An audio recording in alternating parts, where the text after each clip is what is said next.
Good evening. I'd like to call the General Committee meeting to order. Would everyone please rise for the prayer and the Pledge of Allegiance? Dear Heavenly Father, we come to you this evening grateful for the opportunities of celebration that await us. First, we celebrate this evening the accomplishments and achievements of some of our brightest and best students, and we are thankful for their prestigious representation of our school system. Secondly, we celebrate the achievements of our seniors who will be graduating on Thursday. We are proud of their accomplishments and grateful for their having passed our way. Keep them safe, Father, and bless them on their pathways toward the future. These things we ask in your name. Amen. Amen. Ms. Lemoyne, would you lead us in the pledge, please? Yes. I pledge allegiance to the flag of the United States of America and to the republic for which it stands, one nation, under God, indivisible, with liberty and justice for all.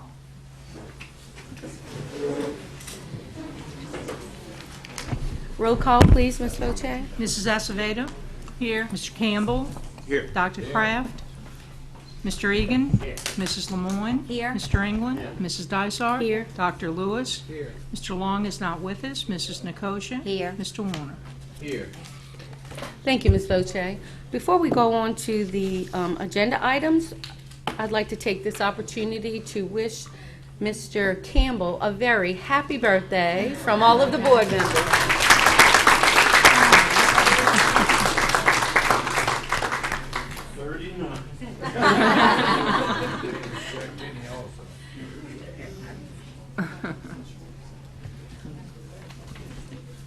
Thank you all. Very happy birthday from all the board members and Ms. Voce. Thank you. Okay, next item on the agenda is the recognition of the academic games participants. And we are very, very pleased and excited to get the results from the academic games participants who competed in Atlanta. And with us tonight, we have Ms. Melinda Hall and Ms. Gina Acevedo. Good evening. Good evening. I have the pleasure of presenting the National Academic Games teams and their coaches, along with their awards from the national tournament tonight. These students and their coaches compete in the national tournament in Atlanta in April. Over 2,000 students participated in 3 days of intense competition. The team members earned various awards, including a national runner-up, individual award, and presidents. The players represent our district, their parents, and themselves extremely well. Academic Games League of America, or AGLOA, strives to develop character and integrity in students, and our players exhibited both the entire length of the trip. It was a pleasure to work with these fine young people. For this, and for their help in bringing students to practices after school and on weekends, we'd like to thank their parents. Thank you.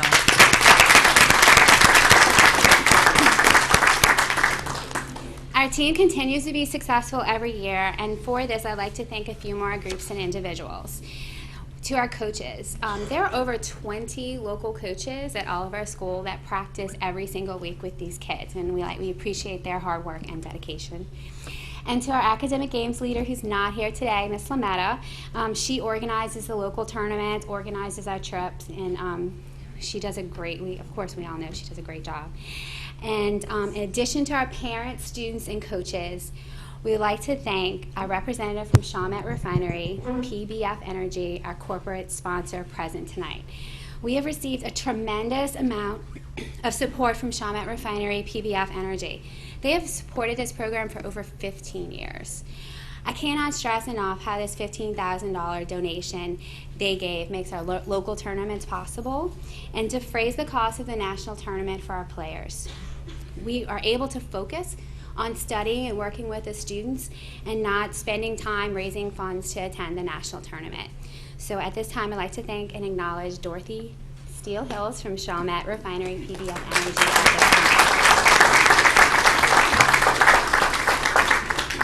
And now it's my pleasure to introduce the national team members and their coaches. Middle Division team coach Gina Acevedo. Players. Excuse me, Ms. call if everyone would come around Okay. the dais. We appreciate it. Thank you. Players Grace Bartholomew,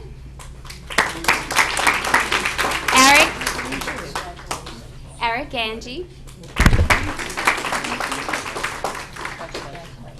Ethan Gilchrist,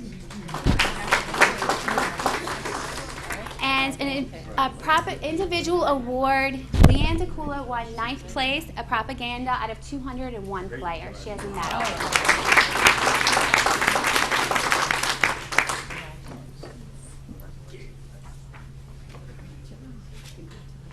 Congratulations on Our elementary team, they won 5th place in the nation for presidents. There were 37 teams. We also had a national runner-up and a top 20 player. First player, Kobe Barrow.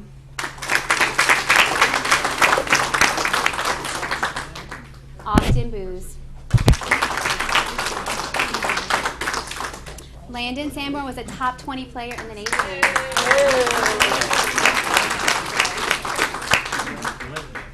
Ava Valente, 7th place propaganda in the nation. Top 20, impressive, I'm telling you. Congratulations, outstanding. And Anthony Wee, runner-up in the nation for president. Woo! Silver thinker. And the elementary team will also wear medals for a placement and a medal in propaganda also. Big one is yours, isn't it? I know.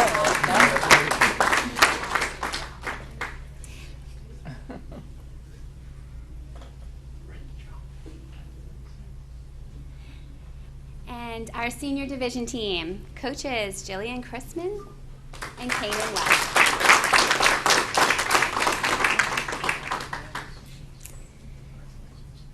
The senior division team won in propaganda a 4th place team award, and presidents a 4th place team award, and sweeps, which is the best, one of the best, all the games together aggregated, and some of the best teams in the nation, and they won a 5th place award for that. So first player, Kelsey Billiard.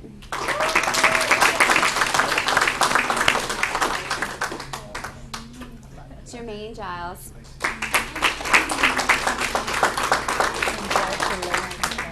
Riley Luria, top 20 in president, propaganda. Congratulations. Another top 20 in propaganda, Erin Luria. Another top 20 in president's Kim Tran. A top 20 in onsets, Austin Billiard. 6th place in onsets, Emily Vu. So top 20, boy, I'm impressed. Huh? This person is top 20 in presidents, onsets, and equations, Ahmed Alkard. Congratulations.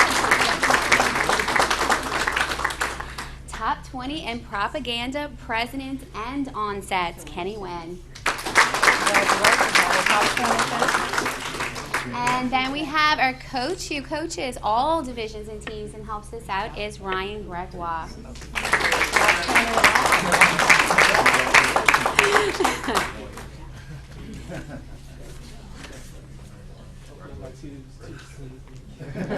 Thank you, Ron, for all your hard work. And thank you, Ryan. Thank you. And you want to mention Melinda? Yes. Yeah. Okay. And we'd also like to recognize Melinda Hall for her outstanding achievement as a coach.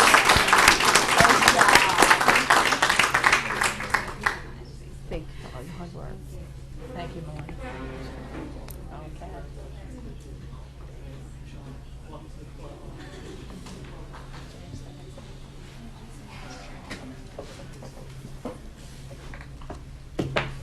Thank you. On behalf of the entire board, we want to again congratulate all of our winners and all the participants who participated in Atlanta. We are so proud and just so happy for you to see you excel so greatly on a national level and to have the top 5, top 10, top 20 in the nation, you know, in all these categories. We're very, very, very happy for you all. And congratulations to all the parents. And again, we thank all the coaches for all of your hard work all year round. I know many of you have been coaching many, many years, and it does take a lot more time and out of your personal days. But so we appreciate all of that you do. So congratulations. You have, students, you have definitely represented St. Bernard Parish on the national level, and we thank you and congratulate you again.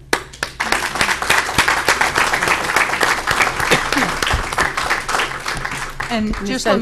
just let me add my congratulations. It is an impressive number of top 20 finishers and in the top 10 in many of the categories. Super impressed with the high school group placing in sweepstakes, which is all games combined on a national level. Extremely impressive. So as we get more experience and our students are growing, they're placing extremely well on a national level in all of these academic games.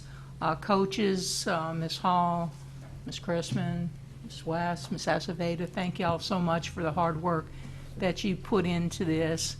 And Ryan Gregoire, who is our alumni coach, who is now an attorney, who passed the bar this summer, and as I said before, written into his employment contract that he gets this week off to travel with our team up to national competition. So his having gone through it and been a national winner and coming back and mentoring some of our younger students is really impressive, and a wonderful community partner and leader with us. And as we would welcome more of our adult community members to come in and help us mentor our students and work with them in their areas of expertise, we're eternally grateful for that as well. And then to the parents, of course, thank you so much for sending your children to us.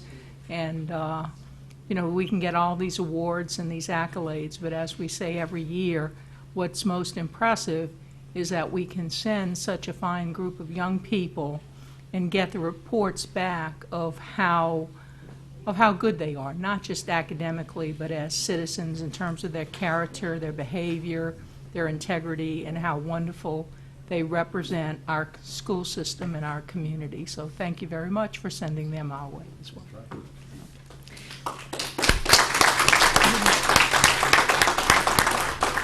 And also, Ms. Hills, we want to, from the board, we also want to thank you very much, and Chalmette Refining PBF, for their continued support with academic games. Many, many years ago when we first started academic games, I remember, you know, we had gone to Chalmette Refining and, you know, asked them if they would help participate in the academic games program. And they contributed back then, but not as much as they do now. So that contribution has become more and more generous. And so again, as Ms. Hall said, we appreciate it because the students don't have to have fundraising so that they can compete on a national level. So we sincerely thank you, and please send our thanks back to Chalmette Refining PBF also. Thank you very much.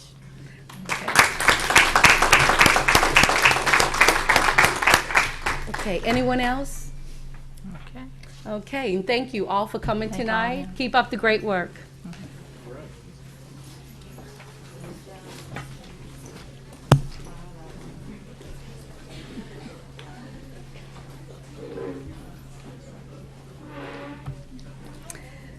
Okay, next item on the agenda is a presentation by LSU Stevenson Disaster Management Institute regarding School Enhanced Safety Plan Program. Good evening, Mr. Fernandez. Good evening. Good evening. With us tonight, we have Mr. Brent Mitchell from the LSU Stevenson Disaster Management Institute, and our good friend John Ram, the Director of Homeland Security from Parish Government. What they're doing is they're coming here to present or make you aware of a program we've been participating with in conjunction with parish government and the first responders in our parish, as well as LSU. We are developing plans for each school, which they're going to discuss, and it's in conjunction through a grant that parish government has received for this purpose. And I'm going to let Mr. Ram come up to discuss the beginnings. And Mr. Mitchell to give you an overview of the program and what we're doing. We've done about 6 of the schools so far. We're going to do the rest at the end of the month, but I'll turn it over to Mr. Ram. Thank you, David. Thank you. Good evening, folks. How you doing? Happy birthday, Mr. Campbell. Glad to see you still around with us. He was one of my teachers way back when in the day. Yeah. As Dave was saying, we had a Homeland Security grant, one of our grants that we get almost every year. And one of the things we wanted to do was get ahead of the Department of Education. They were in the process of developing emergency plans for the schools. So I said, let's take some of this money we're getting and develop individualized plans for all the schools in the parish. So what we did was we went out for bids, solicited bids, and had some respondents. And Mr. Mitchell, Brent Mitchell from SDMI, Stevens Disaster Management Institute, they got the contract. So what we did was we brought them all in, as Dave was saying, we sit down with the schools, firemen, EMS, Sheriff's Department, principals, and talk over emergency responder plans for each school. So I'm not going to get into his weeds. That's all he's going to talk to you about tonight. I want you to know that we wanted to get ahead because we know the kids are number one for us, right? That's why we're all here. So, Mr. Brent Mitchell, SDMI. Thank you, John. As John said, I'm Brent Mitchell. I'm the director of the Stevenson Disaster Management Institute over at LSU, and we basically developed a program to provide for enhanced school planning for school safety purposes. And just a little bit about SDMI. I'm not going to spend a whole lot of time on this, but we are our mission is to save the lives of people and animals through thought leadership, executive education, and applied research. You can see our goals up there, but we're really focused on applying the research that's taking place at LSU and integrating that into the disaster management community. We also do our own research, and this program is our program, but we really try to leverage all the great research taking place at LSU and actually apply it. So decision makers like John can actually make informed decisions during disasters. So a little bit of background how we got into the school planning space. The Governor's Office of Homeland Security Emergency Preparedness is required by law to provide floor plans to first responders. We were actually working with GOSEP to provide that capability, and overall throughout the program we provided about 700 school floor plans into a secure online platform that first responders can access. We were actually approached by another school district and asked, well, we like the plan, the floor plans, but we really want something more specific to the school. We want actual plans for the school, so can you help us come up with a way to do this? And GOSEP's been investing in developing emergency operation plans, which is the first step. So this is kind of the step beyond the emergency operation plan and goes beyond roles and responsibilities. It really talks about how do we coordinate that response for an actual school event. So this is just an example of a typical school layout that we typically see. Nothing wrong with this layout. It's perfectly the scale. It just doesn't provide a lot of information to the first responder. So one of the things we do, we just enhance the plan. We actually build it on top of a mapping program. And that way we have coordinates now for the school plan, and we actually bring it into a mapping system such as Google Earth, which we like using Google Earth because it's free and it doesn't cost anything for the first responder. And this is just showing you the same thing but with a different view of the actual layout. Instead of the street view, you have an image view, and we put both the street view and image view on all of our different maps. Again, just another view. Here you're seeing a fence line, and then also the fence line, you can see the openings where all the fence lines are. Again, important information for a first responder. So the next thing we wanted to do was kind of go inside the school and figure out how can we give more important information to the first responder. And so the first thing we did was we just provided a classification scale. And what you're seeing here is anything in blue or where students are. And then we can also manipulate this by class period and show where students are during the day. So if an event happens that nothing else, the first responders know at least where the school population was supposed to be at the beginning of the event. The other thing we really kind of figured out what we needed to do is we have these floor plans, but they're not really designed for first responders. So we, instead of just using the floor plans that we already have, for St. Bernard we actually recreated the floor plans to make them more visually friendly to the first responders. And this is not one of the St. Bernard plans, but it's just one of the first plans we actually created. And one thing you can see that's kind of important, door swings. Door swings are important to first responders. So we integrate that into the plan, as well as clearly marked room names, and if they exist, room numbers. And this is just another example showing you one of the actual classroom buildings, showing you the same thing with the classification, but now you'll also notice we annotate TV cameras or closed caption cameras if they have them, as well as fire hydrants and anything else that may be relevant to that first responder. One of the other things we started adding was just a 5-mile buffer, or sorry, a 1 mile and a 5 mile buffer to kind of show you what the distance is, straight line. So if you have first responders trying to respond and you know where they are, you have an approximation of where they are as well as additional resources. But what we wanted to do is provide more information, and we can actually do a distance analysis. So anywhere you see in red, that's a 15-minute transportation during normal traffic conditions. Yellow is 10, and then green is 5 minutes. Now we kind of get into the actual planning for the response. So a lot of times, regardless of the event, you have to turn off utilities. So we wanted to mark where the utility locations were. And this map clearly depicts those locations.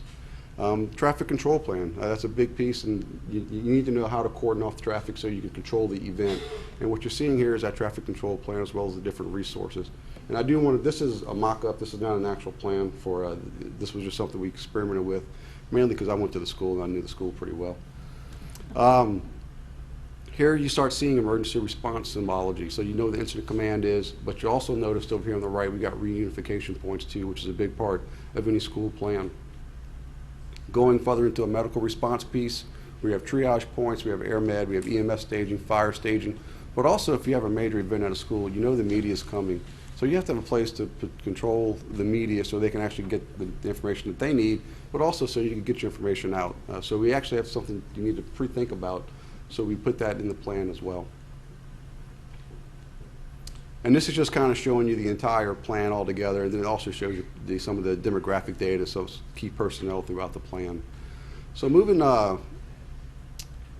over, these are some of the things that we actually look at when we put into a plan. We have 5 basic plans. We have a traffic plan, a medical plan, a media plan, response plan, and a reunification plan. Now what's important here is this is not our plan. We actually come to the table, we bring in the school board, we bring in the principal, the sheriff's office, EMS, and for the parish, it was Acadian, who are great partners here, as well as the fire department, emergency management, and others to sit down and figure out what's the best way to plan for an event. Now what we do know is we know planning considerations. So when you talk about establishing an outer perimeter, you want to control as much space in the beginning. You could always collapse it, but you can't expand it. So we kind of throw that out there as a consideration, but ultimately it's going to be their plan. So we've completed 2 schools already. The first 2 schools that we completed were Goche and Elementary, Smith Elementary, and I'll just kind of walk you through some of their plans. And here you can actually see some of the actual plans that we're putting together. Now this is just a campus layout, but what you'll notice up here is you have parking areas, P1, P2, P3, P4, and these are standard across all the schools. And why that's important, my background is I'm also a lieutenant colonel in the Army Reserves. I'm an infantry officer, so we use graphical control measures to control our movement, and so we control our forces. These are basically graphical control measures. So if I need someone to go to P2, I know exactly where that is, and I can stage that resource there. But it's a way of communicating to all the first responders, to the administrators, so they can move resources, assets, or kids, or children and teachers to those points. So it's a common way of communicating. Some of the other things that we provide, here you see the utility hookups for the school. So again, if those points need to be turned off, first responders immediately have access to that. Now this is the actual school plan itself. We recreated this. And one of the things we do is we try to use commercially off-the-shelf software, so again, it reduces our costs. We can go and create this in our specialized software, but there's a cost to having that. This is created in Visio, Microsoft product.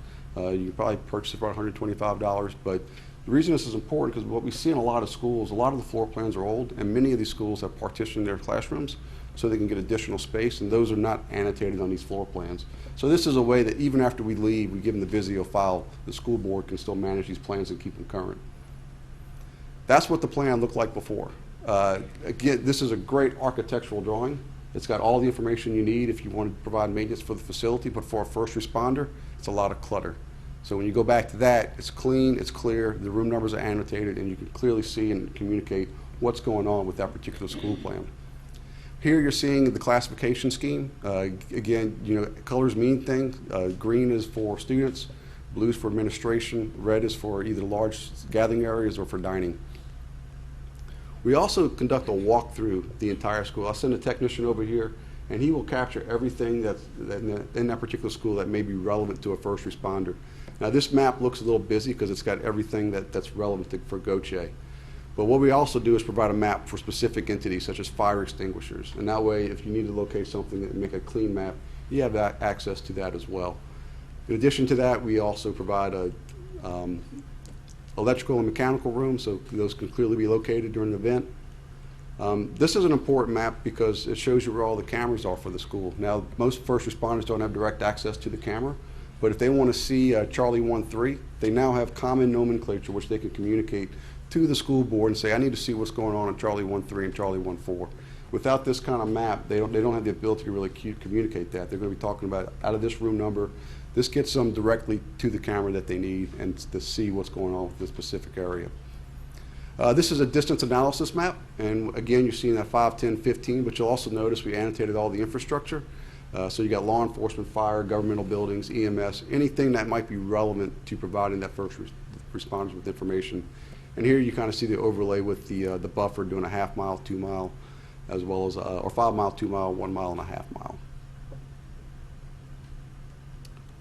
Now kind of going into the tactical response, and Director Ram mentioned that this was a Homeland Security grant, so we always use active shooter as the funding mechanism, but this plan is good for whether it's a chemical release on the highway that runs just north of Goche, or whether it's a tornado strike, any kind of first responder incident or emergency management incident, this plan can actually be used for, and it puts everyone on a common page and makes sure they can coordinate their resources. Here you're seeing traffic control points, and it's important having school administrators there. This is an elementary school, and initially the first responders wanted to have the reunification point up here at checkpoint 1. Well, the school said, my children are not walking a mile to a checkpoint. So we incrementally brought the checkpoints closer in order for the children to be able to walk a more reasonable distance. And that's why it's important to have that planning process where everyone's engaged. And so far we've had terrific response both from the first responder community, the school board community, as well as individual schools themselves. This is kind of getting a little bit more into the actual response. You'll see staging areas for fire, EMS, we got rally points, incident command. We also have official landing zones for state resources and other resources that may be flying in. But one thing I want to point out too, this map's a little unique that you also see a fire staging over here. What was realized, once you set this corridor up and you prohibit traffic, you no longer have the ability to easily get this fire resource down to the southern part of the parish. So this fire staging area is not for the school event, it's in order to continue the fire service down to the southern part of the parish without being interrupted by trying to go through an active event and then trying to maneuver through that. But it's just one of those considerations that would not have come out without the whole team being there and purposely planning for this. The other thing we do, again, going back to traffic control measures, here you see entry points, entry 1, 2, 3, 4, and so forth. And that way, if you need to direct someone to Echo 9, then you have a point where all your first responders are going to in order to proceed. In addition to that, instead of using room numbers to try to maneuver forces, we colored the hallways. And that now, those become routes. Same thing we do in the military. So you have route green, route black. It's just, again, another way to maneuver resources during an event. This is something we added recently as well. Some things we might not even think about, but by overlaying a grid system, I now can get any resource that I need to any part of the building. So if I need something here in Bravo 3, I've got a general vicinity to direct somebody, even though it wasn't something we pre-planned. And that's just a contingency planning purpose that allows them to adjust the plan on the spot. Medical, we do triage, and we do multiple triages. We do one interior, one exterior. If it's a large school like Goche, then we'll actually go do two different, one for north, one for south. Smith Elementary, I'm not going to go through all the same maps, but I'll just kind of give you a brief preview of that. This was a much easier school to conduct. It was smaller, and it also one single highway that had direct access to the school, so it was pretty easy to plan for. Here you see the incident response plan, and also too, you'll also notice we have a decon point. So again, if there's a chemical spill because there's a tanker that overrolls, then they got that decon point already pre-planned. Same thing with the interior controls, having those control measures. A lot of doors at Smith. And that's a duplicate slide. And so these are just some of the planning considerations. We've actually looked at different school systems across the country and what they're doing in order to pre-plan. So even though we don't necessarily provide all these different things, we at least try to make them aware of it so they can, as they do their own internal procedures, they'll think of things that maybe they hadn't thought of. I'll point out outdoor building markings. A lot of the places that we're starting to see is if you have room 213 on the window is room 213, so that first responder on the ground knows exactly what he's looking at when he sees that window because that room's annotated from the inside as well as from the outside. Same thing with internal classroom markings. You could put a little flyer, a little door handle, green, amber, or red, and indicates what's going on inside that classroom, whether they need assistance, they need minor assistance, or they need major assistance. Again, it just allows ways to communicate to the first responders. But these are things you have to pre-plan for. So we're trying to help put these things together, and as we identify them from other school systems, we share them with the parish. This is information that we request from the schools, and what we actually provide is a book. The book has all the floor plans, and then depending on when the year starts, the rosters, one of the rosters and the teacher assignments are important because a lot of people don't know the room number based on the room number. They know it by the teacher that's in it. So we want to be able to put an overlay with the teacher in that. So if this information is provided for us, we'll capture it, and then if they have shutdown procedures for gas line, because it's a little bit more complicated than turning a knob, then we'll include that into the plan as well. This is the map inventory that we provide. So we actually provide a whole litany of maps, about 16 of them all together. And what you'll also see here, we provide an imagery map, so you can actually see the imagery underneath it, but we also provide a street map. Some first responders prefer the street map because it actually gives you a little bit cleaner view of the area without going in all the details and all the clutter that imagery provides. This is where we are on the whole program. We've completed about 3 schools completely. We have enough information to complete 3 more. We will be meeting again with the planning committee on the 24th. We have 5 more schools that are scheduled to be conducted then. And then after that, we'll work with the 2 private schools in the parish as well. So that's kind of a summary of the program. This is something we're very proud of, and we're very proud that St. Bernard is leaning forward and actually implementing this plan. This is the first time we started to do this. It was actually just a pilot. St. Bernard saw it and said this is something that we need, and we have the funding to pursue it, so we want to actually provide it. So this will be probably some of the most advanced planning for an individual response of any school system in the country.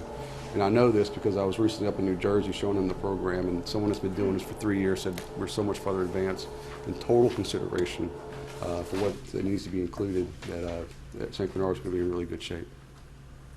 Any questions? Okay, thank you for your presentation, and we have questions. Mr. Egan?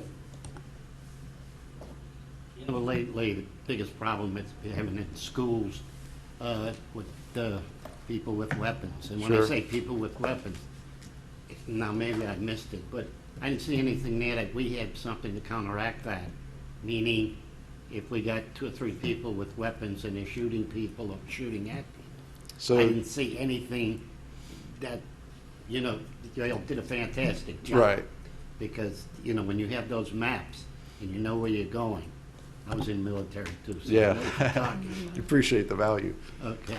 But I was just wondering if y'all have a special area or something like that. Right. So what we're working on is doing planning for the response. Having something to detect schools inside the school system is a preventative measure, and that's not really what we're focused on. But I know John's actually been looking at a lot of different technologies that, some actually really advanced stuff that I've seen that he was participating in and looking at to provide that kind of detection in order to prevent weapons from being entered the school from the first place. Well, I'll tell you, I got a heck of a head start. Yeah. I mean, just with those set of plans like you have, a person that just can look at that immediately know where he's going with it, the area that's causing problems. Absolutely, and you know, if you have those, again, it's all about graphic control measures, and if you can control the event, it's going to improve the overall response. So we know from exercises, once you move these resources, and everyone's initial impression or initial reaction is just to go. So everyone's coming, but at least if they know, okay, law enforcement's going to be on the north side of the school, fire's going to be on the east side of the school, you start putting all your resources together, and that allows for a more efficient, more effective response. Because once those resources are there, they're not moving. And you want your law enforcement resources together along with your fire together as well as your EMS. And you know, each parish is different. This is a private EMS that serves the parish, so they have limitations that they cannot participate as far as some other parishes. But you know, we know that now, and so that's just another thing that needs to be accounted for during the actual response. Fantastic job, thank you. Thank you, sir. I appreciate that. Mr. England? Yes, I really enjoyed your presentation. Thank you, sir. But my question is this, how many practice runs do y'all have? You know, I know like the SWAT team goes into our school system, but as far as, you know, when will your people, for this grant, would they take that the activity to go into our schools and when, as far as, how many times will y'all be doing this? Once a year or once every 2 years? So that's another parish question for the parish, but I will tell you that from just participating in these planning events, the sheriff office has an old school, I think it's the old Goche school, if I'm not mistaken, that they actually use for first responder training. So they're well rehearsed and well practiced. Once we finish these plans, they'll be able to use these plans to help coordinate that.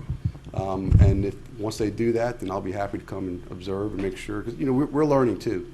Right. This is a new process. We're very confident in that it provides the necessary planning to make the response more efficient, but we can always learn. And so when that does happen, we'll be happy to come up here and observe and make any corrective action to the plans as well. And how soon would that be, you know?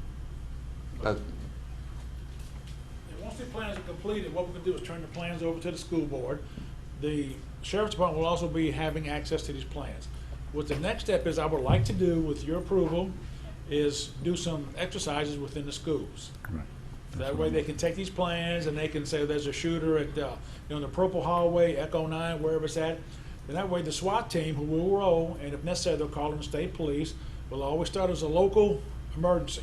Then it will build if the resources are needed. So that way we'll get in there and find out what's going on with the cameras, the access to cameras, and try and isolate the activity, whether it be a shooter, whether it be a release, a spill, or what have you. Mm-hmm. So that way we'd like to participate with the schools and the teacher thing. That way they'll know what's going on. Don't want to walk in there one day and just spring it on them. Of course, sometimes that's the best way. You walk in there and do something, nobody knows what's going on. But no, we don't want to do that. We want to get your permission. Not the first time. No, not you, no. We want to get your permission and then, go into the schools and have everybody under the same idea that, hey, we're going to practice this and get it right. And the branch team will come in and watch us.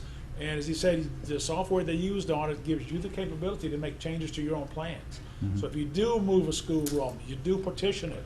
That way you can go into the plan and put it in there. Because when the first responders come in and they say that door swings that way, but you've changed the way it swings in, they go to kick it, it's not going to go anywhere. And they need to know that information. Any structural changes to the building needs to be put on the plans for an update. Right. But as soon as the plans are ready, they'll be given to the school.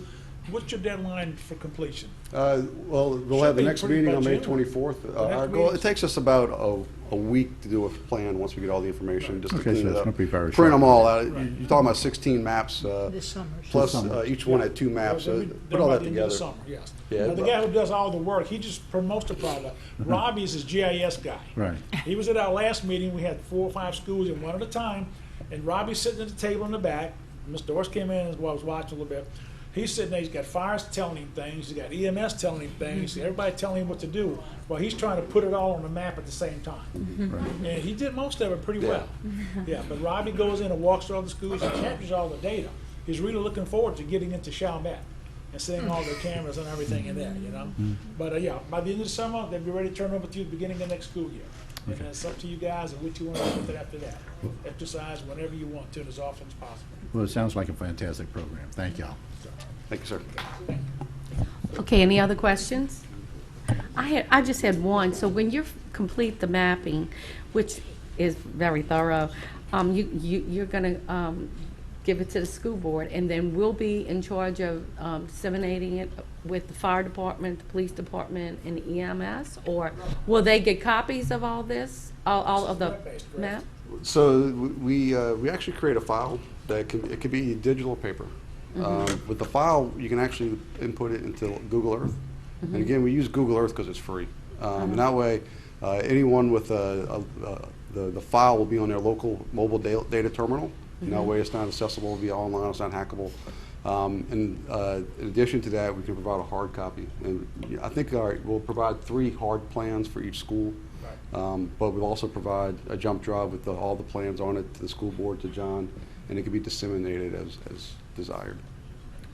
But it'll belong to the school board and the emergency management first responder community, so the intent is to get it as much out, as much reach as possible. Okay. Thank you again, and hopefully we'll never need it. But Hopefully we'll never need it. It's good to plan ahead. That's right. Thank you very much. Thank you, appreciate it. Thank you, Chairman. And Ms. Voce has something. And just if the public is watching, this is just another part in the evolution of emergency plans for schools. We've had these for many, many years, and we've done it even before advanced technology existed for this. And I think with our sheriff's department and our fire department here, we've had such a tremendous relationship, a good relationship, in that the SWAT team had trained in all of our schools. Our sheriff's department had blueprints of all of our school sites. But this type of a plan, as the gentleman has described, is much more advanced, much more accessible, much more coordinated.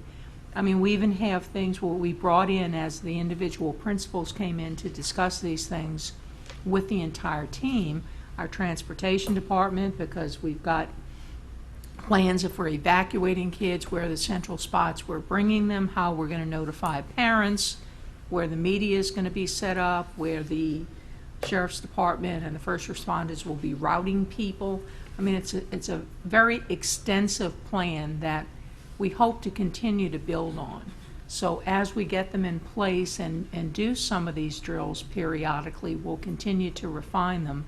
And the good part about it, as he talked about, is it's an interactive software. So if we have to make changes on some of the structural parts of it, or even the operational pieces, it'll be easily done and then easily accessible for the the first responders and parish government. And I want to thank John Ram for really spearheading this effort, and he and David Fernandez from the school board have been our point people in making this happen.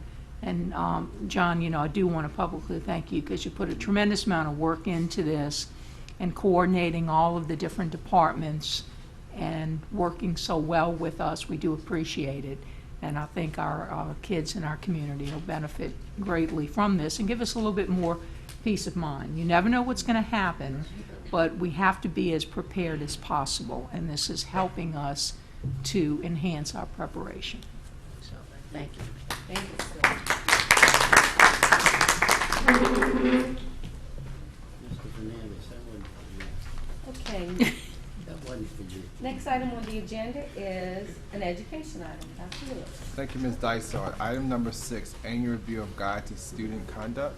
We have Mr. Powell with us this evening. Good evening, Mr. Powell. Good evening, everyone. Last year I came before you to talk about the guide to student conduct, and I asked for your permission to form a panel so that panel may review the guide to the student conduct. And you so gracefully gave me permission to do that. And you should have a list before you, and I'd like to thank those people. We had parents, we had a teacher, we also had a school board member, and we had administrators. And I'd like to personally thank Shirley Bazille, John Cannon, Belinda Ducote, Tyler LaPaz, Ejanela McGee, Kristen Nunez, Mary Ruffin, Nida Williams, Cindy Wheaton, and also our administrators, some administrators as well as teachers, Stacy Alfonso, Lisa Demarest, Dr. Syndergaard, Will Smith, Dennis Bradley, and myself, and also want to thank our vice president who served, Mr. England. Some of the things or the discussion from the panel, and you should have that on your second page. I reviewed the dress code and I opened the discussion. Also, I have a comparison of the dress code policy from parishes where were presented.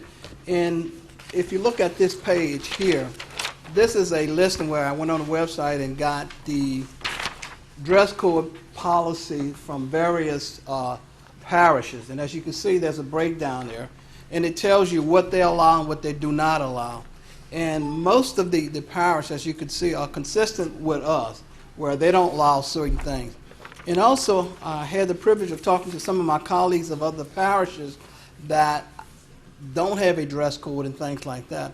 And what they said to me is that they would have a dress code, because oftentimes you can recognize your students, but oftentimes if you do not have a dress code, it's very difficult to recognize the people that are coming in your schools. Okay? So that's just a list of broken down by the various parishes that I could get from the website. And I also would say that when we started this in the 90s, some of those parishes asked us how did we form our dress code. So we were like a resource for some of those parishes. But as I said before, a lot of parishes are considering have a dress code, and it works. Okay, it really works. So I want to just read a couple of the comments made by the parents.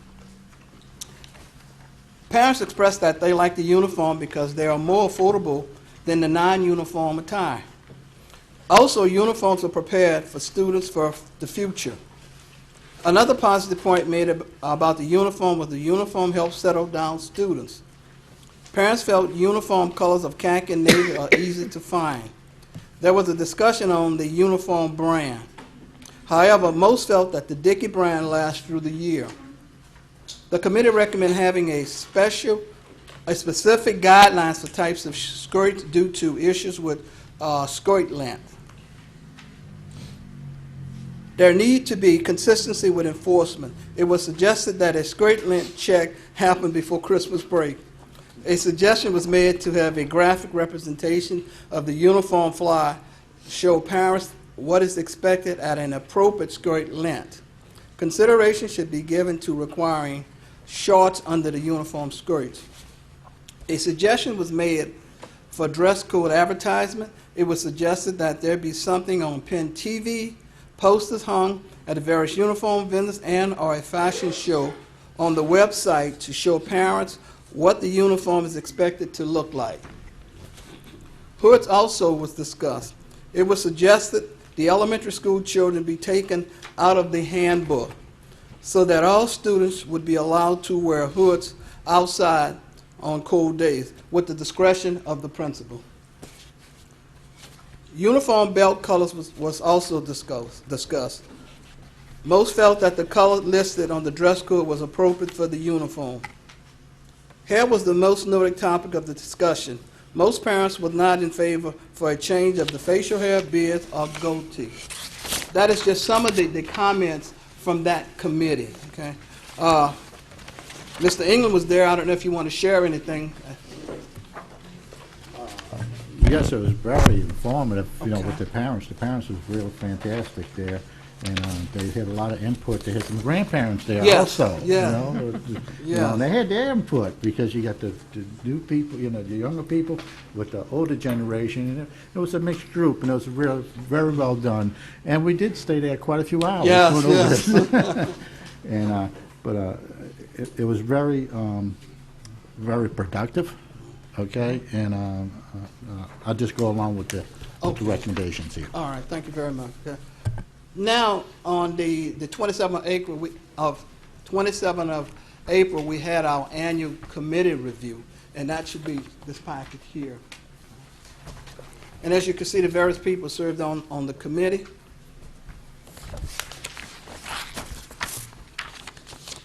The following recommendation changes are being suggested for the Guide to Student Conduct, school year 2016-2017. Number 1, student dress and appearance. That's on page 10. Guide states, hoods for elementary school children will be allowed to be worn only on cold or windy days as per principal discretion. Change to, hoods will be allowed to be worn only on cold or windy days as per principal discretion. Number 2, elementary behavior expectation, infractions and interventions, class 1 infraction, grades K through 5, be responsible, page 14. The guide states, possession of any following unless permitted by a teacher: electronic games, radio, tape players, tape recorders, iPod, walkie-talkies. Now, what they want to do is what I have in red, and we're going to add unauthorized electronic device. So the change would be possession of any following unless permitted by a teacher: unauthorized electronic devices. And the reason why the committee decided for unauthorized electronic devices because there's so many electronic games and gadgets that we cannot keep up with them. So that was the purpose of authorizing unauthorized electric devices. Okay. To the next page, number 3. Elementary behavior expectations, infractions, and interventions, Class 3 infraction, grades K through 5, be positive, be safe. That's on page 16. And the guide states, possession / using a tobacco products, electronic cigarettes, or similar devices, matches, or lighters. And we want to add vapor pen, vapor devices, and vapor liquid. That is the new thing now. And we have a vapor company in the parish. And what's happening now, these things could be very dangerous. Sometimes they can explode. These young people may be trying to get the vapor liquid. It could be marijuana, it could be something, and they're going to try it. But young people need to understand that these things can explode and are very dangerous. Okay? So the change would read, possessing / using a tobacco product, electronic cigarette, vapor pen, vapor devices, vapor liquid, or similar devices, matches, or lighters. Number 4, middle and high school behavior expectation, infractions, and interventions, Class 1 infraction, grades 6 through 12, be responsible, page 18. The guide states, possession of tape recorder, iPod, video games, radios, skateboard, permanent markers, whiteouts. We want to add, as I stated before, unauthorized electronic devices. And hopefully that will take care of any kinds of new electronic devices that will pop up on the market. The change would be possession of unauthorized electronic devices, skateboard, permanent markers, whiteout. Number 5, middle and high school behavior expectations, infractions, and interventions, Class 2 infraction, grades 6 through 12, be responsible. That should be found on page 19. The guide states, smoking, possession of tobacco products, electronic cigarettes, or similar devices, matches, or lighter. We want to add vapor pens, vapor devices, vapor liquid.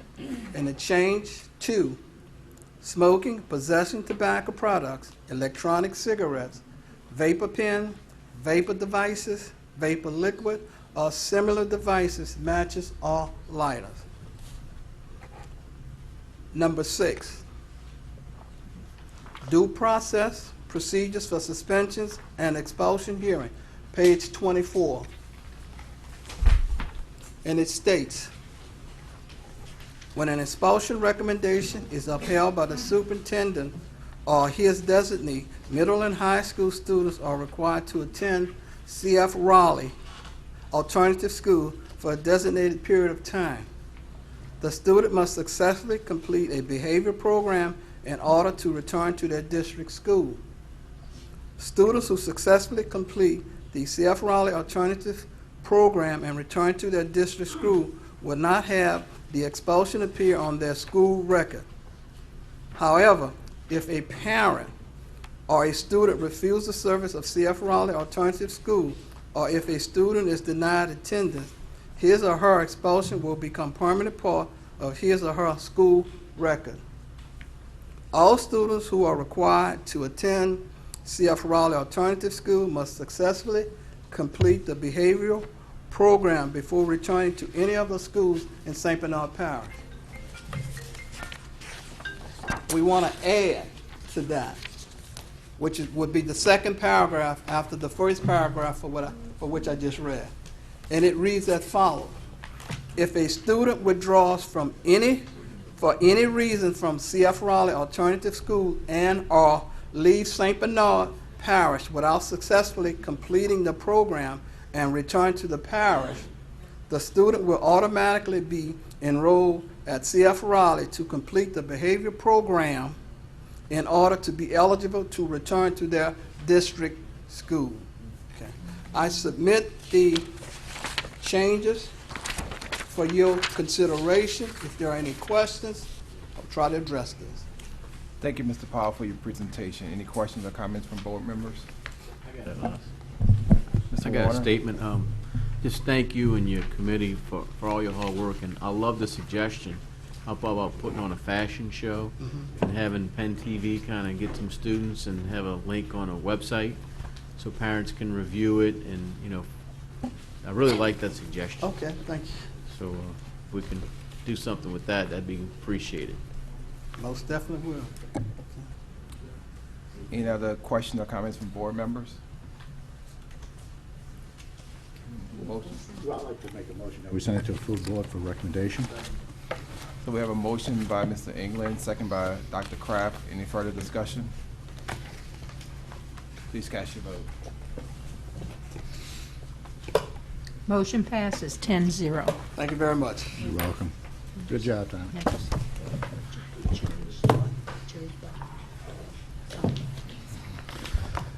Thank you. The next item is an executive item. Mr. Long. Since Mr. Long is not with us tonight, Mr. England, would you please chair these Well, the items? executive committee will go to Dr. Kraft. Okay, Dr. Kraft. Thank you. Item 7, personnel changes. For informational purposes, we have those changes that were made since the last meeting. If you peruse this,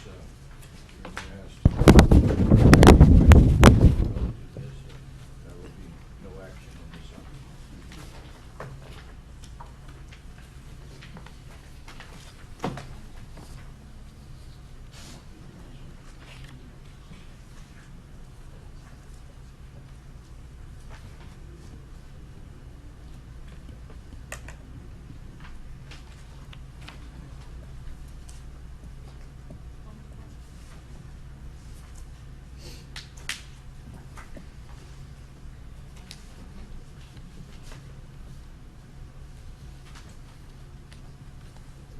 Any questions of Mr. Granberry? Here none, thank you, Mr. Granberry. Good job. I'm staying. I got number 8. He refuses to leave. I refuse to leave. Number 8 is a list of all of our employees at this point in time for the 2016-2017 school year.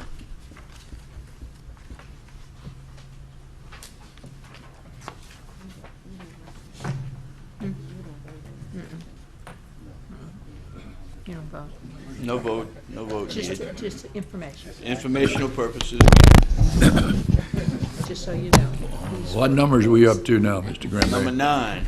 Number 9. I mean, what's the employee numbers? Number 9, me too. Have we reached 900 yet, employees? Yeah, employees. Oh, how many employees? Oh, we in excess of 800, huh? Closer to 9. Close Closer to to 900, I know. Total employees. Yeah. Yeah, so we're still a bit different from when Katrina hit, I believe, 1,260, so Yeah. we got a ways to go. Oh, a little bit less than that. Yeah. Yeah, we're lower, but we don't have as many schools either. No, Well, we had 16, I believe, before Katrina, and now we have 11. 14. 14, well, now we have 11. And we're going to have another one in yeah, once we get the one on Parish 15, Road, that'd be 16 more great. months. Yeah. Hopefully in 15 or Hopefully. 16. Hopefully 15 or 16. What's the projected will. date? We will. Fall of 17? Yes, sir. All 17. That's great. We need, So that'll be fun. we need students Staffing that one. For number 9. need personnel, so all of it makes you click. Yes. Yes, Dr. Ms. Kraft, I'd like to Dodson. make a motion that we accept the personnel evaluation plan. That's number 9. That's number 9. Oh, I thought we Okay. were on number 9. Okay, Yeah. we have a Oh, we motion, we want have a number second. Second by Ms. Aceveda. Any questions before we go to the vote? Cast your vote on number 9. Number 9. Motion passes 10-0. And number 10. number 10 also. Permission to mail the letters. No, know to receive Letter this? assurance, that's the letters that we mail to all the substitutes that work for us throughout the 2015-16 school year, guaranteeing them that they'll Have have a job? position for the Yeah, next okay. school year. That they won't be unemployed over the They summer? won't be unemployed. Okay, good enough. So move, Mr. Campbell. If we have a second. Okay, Ms. Nicosia, second. Any questions? Okay, all in favor, or vote your machine? Motion passes 10-0. Okay. No nays, unanimous. I'm finished. You're finished? Let you Okay, go. okay, Mr. Egan, you're on. Thank you, Thank Doc. you, Mr. Granberry. All right. Number 11 is request for permission to renew our flood insurance. Good evening, gentlemen. That's the Good flood evening. man. Good evening. Yes, this is a request to renew the flood insurance. This is insurance purchased through the National Flood Insurance Program. FEMA requires us to purchase a flood insurance. The maximum amount we can obtain is $500,000 for structure and $500,000 for contents. So this year, the total cost of the premium, $186,000, up a little bit from last year, which was $175,000. There's a slight increase. Most of the policies increased by 4.2%. Do we have any questions? Ms. Dysart? I have a question. The maximum coverage per building is 500,000. That's it? Is there any, I know with personal policy, sometimes you can get an additional amount to be covered. I mean, we couldn't rebuild any of our schools for that amount if, you know. But, What the philosophy has been, that FEMA requires you to carry the underlying Okay. layer, and you can probably rely on them, I believe, for the remaining. values high. Right. Right, because for the flood insurance, this is what's mandated by FEMA. Okay. Even if we got more, I mean, we have property insurance for wind and such, as we discussed last time. But, I mean, I think more than this would be prohibitive, so we do what is required. And if we do that, if we have another catastrophe, FEMA then will come in for the excess above the 500,000 at whatever the appropriate levels are at that time, percentages are at that time. So this We don't amount is care. what's mandated as a minimum. Usually so. Okay, thank you. Do we have How many contents structures in that? do we have? Contents, Content? yeah, Yes, sir, it should be on the yeah, it's, schedule. Under 2016, 2017, there's a column for building and then a column The for 11. contents. yeah, here it is, number 11. But that's all I can see. 50, How many different structures do we have? 57. 57 different structures. Oh, gosh. So we have to have 57 different policies. Yes. It's So we have a room just with our policies and flood yeah, right insurance. here, see, Or to put it on a disc. see, 500 55. Now, contents, Richie, there have been some Yeah. private insurers that are starting to write flood. yeah. Would that be feasible to look into yet, or this price is probably still? Well, we did make some submissions to people that are getting interested in private. There is some interest in it, but not commercially. That's on a personalized basis, like maybe for your house. Okay. Or maybe it's for somebody's house somewhere else, probably not St. Bernard, though, they're not too keen on us still. But we are seeing a little activity. Okay. And FEMA would accept that maybe in the future, or? Well, the way it stands right now is, if you leave the program, you lose all your conditions that you have. So if you had what was known as a pre-firm building, an older building, and you got a rate that you didn't have to base it on the elevation, you would lose that. So if you wanted to come back, because the private carriers, they're gonna come in, and they're gonna leave too. You know, if something big happens, they'll Right. run like scalded dog. So it's not enough really to savings. We're finding that people are saying, you know, $100. Right. That's not worth it to lose, you think. But there is a bill in the Congress to change that, Gotcha. and that'll help a lot. Thank you. Sure. Can I have the floor? Mr. England? Thank you, Ms. Egan. Gentlemen, different parishes lately have been getting their flood maps, and they're getting them approved. Okay, where do we stand at for St. Bernard Parish? Because we've been saying, I've been hearing that we're supposed to have, the rates are supposed to be going lower, you know, as far as with the new flood maps. The new maps have been going through a preliminary hearing on it. And there were some objections made by the parish government to FEMA, and they got some of those through. So the revised preliminaries are out right now, and I'm not exactly sure if the parish government's waiting on FEMA or FEMA's waiting on them. They're probably waiting on FEMA, I would guess. But I think it probably won't happen until sometime next year. Well, put it like this, because from my personal experience, okay, I met with FEMA 3 years ago, and they already had the maps done. Right. We went over to the complex over there, Right. and sat down with them. You probably remember It's been this. quite a while. It's been quite a while, right. And it's about time that somebody get off their butts and get it done, you know, and to get our, so our premiums can come down in the parish. You're absolutely right. It will be a big change, too. Right. Okay, thank you, sir. Okay. I'd like to make a motion that we send this with a recommendation to the full board. We have a motion, we have a second. You're right. Second by Mrs. Lemoyne. Mr. President, I see on the Chalmette High there, several different areas that's insured. Would that be the aggregate of this added up?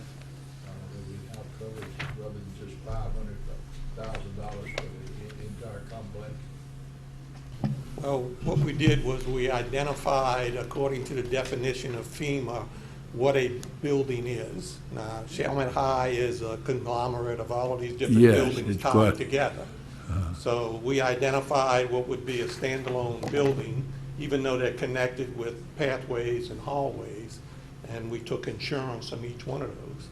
So instead of having 500,000 for the total complex, we have All that added 7 or up. 8 different buildings that we identified. That's good. And we have $500,000 on each one of See, them.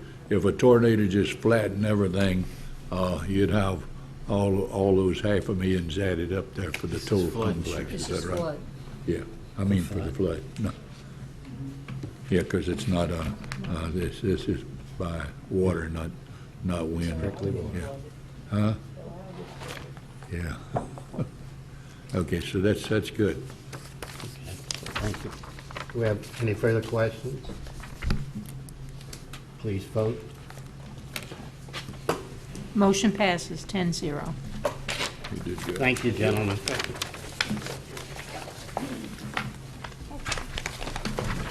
Agenda item number 12 is the 2016-2017 General Funds and Special Revenue Funds budget. And we have Mr. Fernandez with us. Thank you. Thank you. In your package, you have the proposed budget for 2016-2017, general fund and special revenue funds, which we're required by law to adopt budgets for. There's several exhibits. The first 4 relate to the general fund. Exhibit 1 is a summary of projected beginning fund balance, where we project results of revenues and expenditures and operations for 2016 and 2017, and an ending fund balance. Exhibits 2 and 3 are details on revenues and expenditures. And Exhibit 4 is a summary of changes in employee benefits. And the biggest,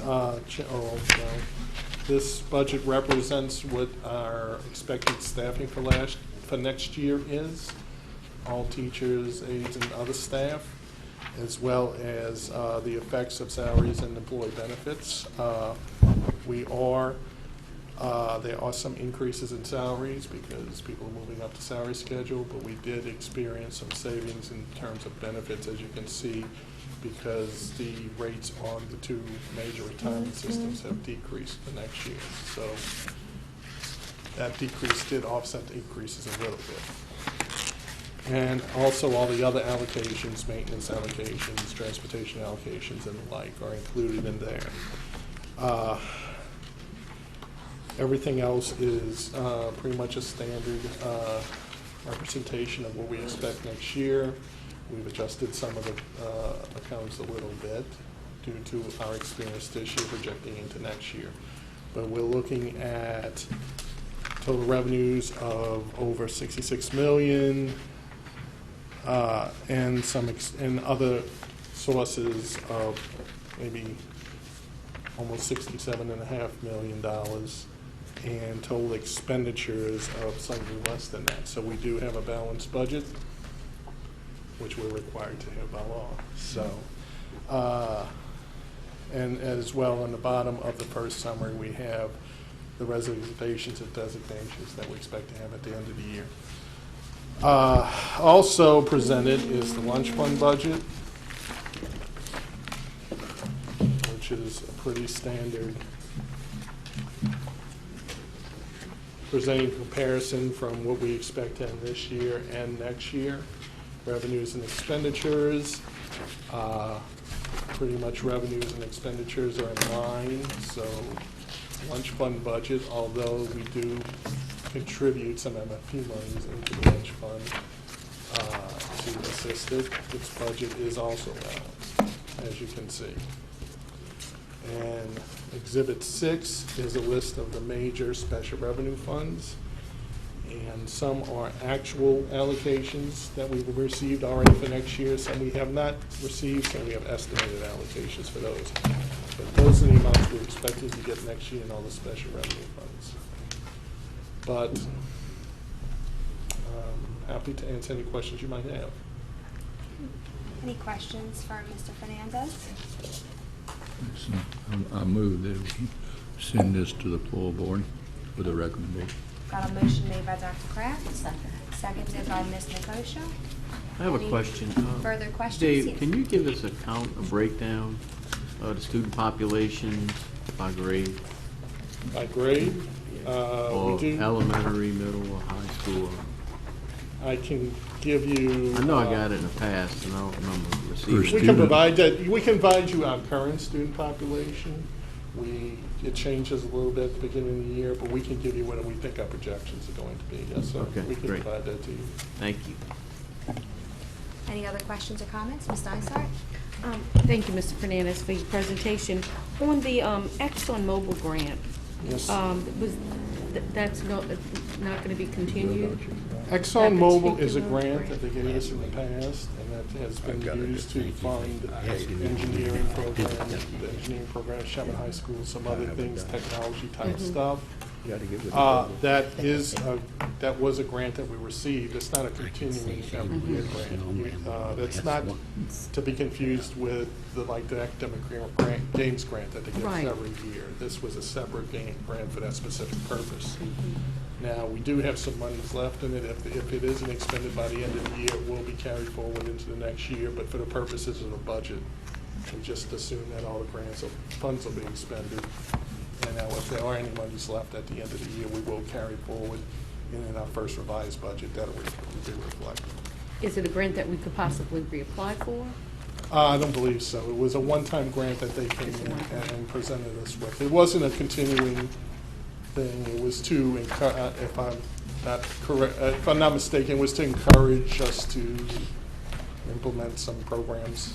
It was given to us several years ago. It was a large grant that was servicing our STEM courses, our math and science courses, and we've been nursing it over the years to specifically target some of those courses in our schools. And as David was saying, there will probably not be fully expended by the end of the year, so it'll be an obligation or a reservation in the fund balance at the end, which he will reappropriate the remainder for next school year, and we'll continue on with that. But it was given to us by we applied for it, I tell you, it was many years ago, through the ExxonMobil Foundation. And we had done some work with them that they were impressed with and gave us a large grant to fund over a multi-year process, but they gave us the money up front to do it. So we've been doing that for quite a long period of time now. And now that they no longer have an interest in the local refinery, I'm not sure how amenable they would be. And it's not like a grant cycle where you continue to apply for them. It was something they gave to us because of our relationship that we had with them, especially following Katrina. Thank you. And out of curiosity, the ad valorem taxes, the revenues, even though it's the same mills, there is a slight difference. Can you indicate whether or not it's because we have more buildings now or more homes, or is it? Well, or is it has the assessment? Well, this is a reassessment year. Okay. So So it's an usually in a reassessment years, values might increase a little bit. So it's just an estimate. When we get to our first revised budget in the fall, we'll have the actual assessed value. So that's just a conservative estimate. Okay.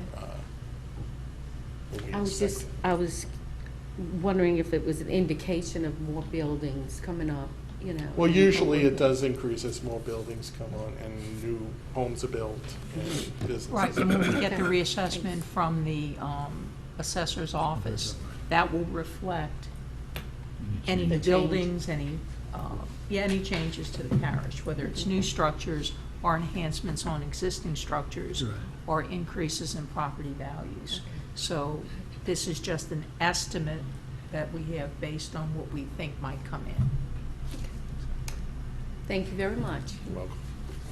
Any other questions for Mr. Fernandez? All right, we have a motion on the floor and a second, so if there are no further questions, please cast your vote. Motion passes 10-0. Thank you. Agenda item number 13 is bid tabulation on used buses, and we have Mr. Halton back with us. Thank you. Yeah, we finally have good news, I guess. You guess. We did have the auction, and we did receive bids on all 6 of the buses, and you should have the tabulation. The first 5 buses were all bought by the same individual, Crystal Durham of Hattiesburg, Mississippi.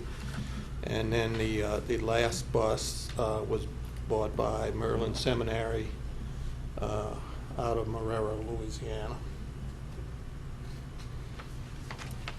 We did get $1,377 for one bus, $1,277 for another one, and then 2 of them. One of them went for $1,777, and the 2 later model buses went for $5,777 each.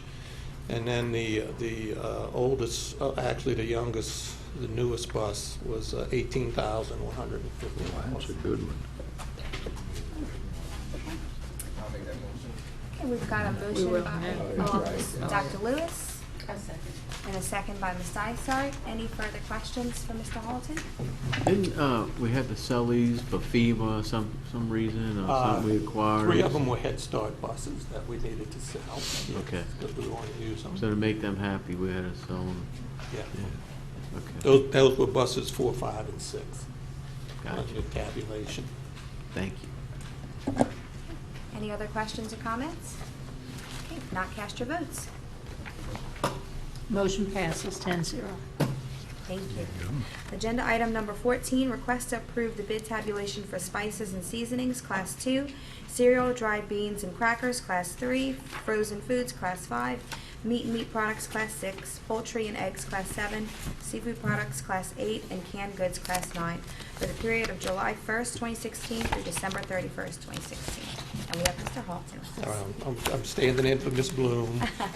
So, Yes, this is the bid tabulation for those classes of foods. And there were bids from 4 vendors, and the lowest bid was awarded will be, if you approve it, will be awarded the contract for that particular item. Questions for Mr. Halton? I'll make a motion that we accept the bids, the lowest Second. bids. A motion by Mr. Warner, seconded by Mr. Campbell. Any other questions or comments? If not, please cast your vote.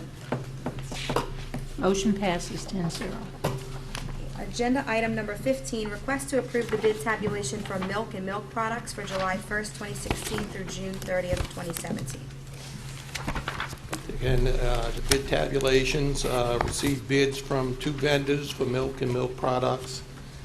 Again, the bid goes to the contract goes to the lowest bidder. So moved. Motion by Dr. Kraft, seconded by Dr. Lewis. Any other questions or comments? Please cast your vote. Motion passes 10-0. Agenda item number 16, request to approve the bid tabulation for bread and bread products for July 1st, 2016 through June 30th, 2017. Right. Again, we've received bids from 4 vendors for bread and bread products. With the contract, upon your approval, will go to the lowest bidder. Move that we accept it. Got a motion by Mr. Campbell, seconded by Ms. Acevedo. Thank you. Any questions or comments? If not, please cast your vote. Motion passes 10-0. Thank you. Agenda item number 17, the Head Start, request to approve expenditure of COLA increase. And we have Dr. Raviota with us. Hi, good afternoon, and good evening. Welcome. Thank you for allowing me the opportunity to come before you tonight. You'll recall that back in March, I came before you with our continuation application for the upcoming school year. And that application was approved. Last Friday, I received a notice that we were getting a COLA increase of $14,678 to our Head Start program. Since our employees are paid as our regular teaching corps, you'll notice in the handout, if you turn to the back 3 pages of the handout, you'll notice that our salaries far exceed what the average Head Start program salaries for degree teachers are. The average salary for degree teachers in Head Start is $31,242. The average paraprofessional salary is $16,380. I've given you several charts there to show you what our teachers are making. And many of you were on our board back in 2012 and before then. When we've received these kinds of COLA increases, what I've asked our board to do, and again, I'll also be presenting this to our policy council, what we've asked our board to do is to allow us to apply that COLA increase to our supplies budget. Because salaries and benefits take up so much, that we were only able to designate about $6,683 in supplies for our program. Of course, we make great use of all our monies as we're providing for our preschool program. But we'd like to get your approval to take the $14,678 and apply it towards supplies rather than toward the COLA increase, since our people are well above the average Head Start salary. So I'm asking for your approval to do that, and we'd be happy to answer any questions that you might have. Any questions for Dr. Raviota? I'll make a motion. We've got a motion by Dr. Lewis, seconded by Mr. England. Any other questions or comments? If not, please cast your vote. Motion passes 10-0. Thank you. And agenda item number 18, superintendent's recommendations. Just to mention that prior to the regular school board meeting on May 24th, We will have a public hearing on the general fund and special revenue funds budgets. Anyone who wishes to make a comment is welcome to do so at that time, at that hearing.